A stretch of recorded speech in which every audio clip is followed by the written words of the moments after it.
Right now, in this exact moment, you are not thinking your own thoughts. You are processing the emotional residue that other people injected into your mind this morning. The argument you replayed on your commute, the comment that lodged under your skin like a splinter, the news cycle that rewired your mood before you even had coffee. You did not choose any of that. It chose you. Here is the mechanism, stripped bare. The masses do not need to cage you with physical force. They never did. All they require is your reaction. Every notification you glance at, every minor slight you mentally rehearse, every piece of outrage carefully engineered to make your pulse spike. These are not accidents. They are invitations. And you have been RSVPing religiously every single day without once questioning who sent the invitation or why. The terrifying part is not that this system exists. The terrifying part is that it only functions because you volunteer your nervous system as its operating hardware. Your predictability is the product. Your emotional response, the flinch, the flare, the compulsive need to process, to explain, to be understood, that is the exact chain that locks you in step with the herd. You walk where the noise walks. You stop where the noise stops. You do not realize this because the chain is not iron. It is invisible. It is woven entirely from your own habitual impulse to engage, to react, to matter to strangers who will forget your name by morning. There is one mechanism that severs this, not a philosophy, not a practice, one cold structural act, the absolute refusal to grant access, not a polished rebuttal, not a composed silence designed to signal your calm, a genuine, total withdrawal of participation. This is not passive.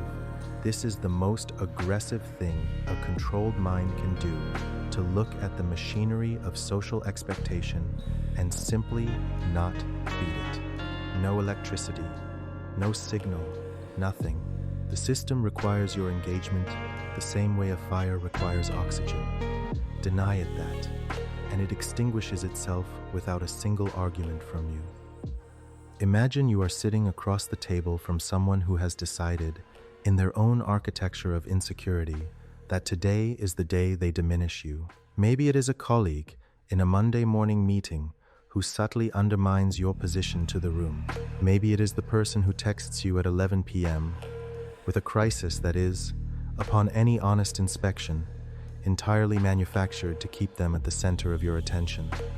They lean forward, they escalate, they calibrate their words specifically to locate the tripwire in your psychology, the one tied to your pride, your fear of being misunderstood, your old need for approval.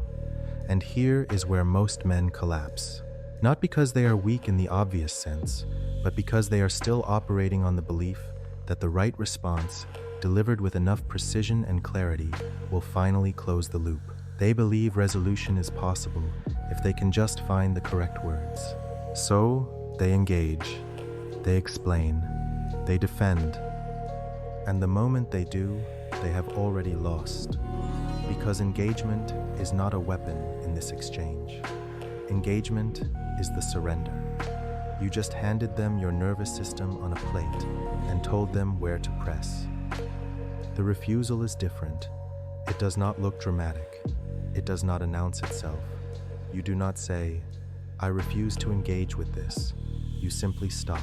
You look at the situation the way a surgeon looks at a body, with complete functional detachment, with no emotional investment in the patient's opinion of the scalpel.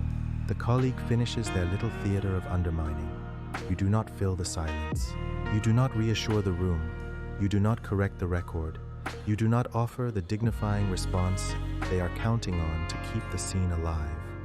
You let it die in the air, cold, absolute.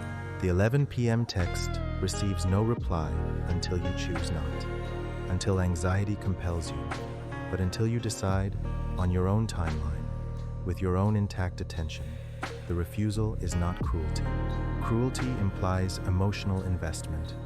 This is simpler than cruelty. This is architecture. You are simply not building a door in this wall. What makes this particular act so lethal to the system is that it removes the only feedback loop the system depends on. Emotional manipulation, whether from individuals or from the broad ambient noise of social performance, requires one thing to sustain itself: evidence that it is working. Your flinch is that evidence. Your defensive explanation is that evidence. Even your carefully maintained composure, performed for the room, is that evidence, because you are still calibrating yourself to the audience. The moment you stop calibrating entirely, stop performing detachment, and start inhabiting it, the entire mechanism loses its anchor point. There is nothing to push against.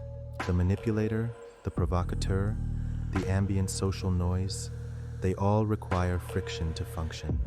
You become frictionless, and something frictionless cannot be gripped. This is not numbness. Do not confuse the two. The man who goes numb is still a prisoner. He has simply stopped feeling the chains. The man who practices this refusal feels everything with complete clarity. He sees the manipulation with surgical precision. He understands exactly what is being attempted and why. He just does not participate in the drama of pretending it requires his response. He processes it internally, extracts whatever information is useful, discards the emotional packaging, and moves. His mind remains his own property, entirely his own. And that interior sovereignty, that single point of absolute ownership over his own cognitive and emotional architecture, is the only kind of power that cannot be legislated away, socially pressured away, or quietly stolen while his attention was elsewhere. The masses will call this coldness. Let them, they will call it arrogance. Let them, they will say you have become distant, difficult, unreachable. Every one of those accusations is a confession. They are telling you with complete honesty that their mechanisms of control no longer function on you. That is not an insult. That is the first legitimate victory you have had in years. So here is your directive, and it is not a suggestion. The next time someone attempts to colonize your attention, whether with manufactured urgency, emotional theater, or the quiet pressure of social expectation, you do not respond from that place of reflex. You pause. Not a dramatic pause. Not a pause designed to signal anything to anyone. A private, internal pause where you ask one question. Does engaging with this serve my architecture or theirs? If the answer is theirs, you say nothing. You do nothing. You let the moment pass like weather. No annotation, no closure. No need to explain your silence to anyone, including yourself. You simply move forward on your own trajectory as if the noise was never addressed to you at all, because it was not.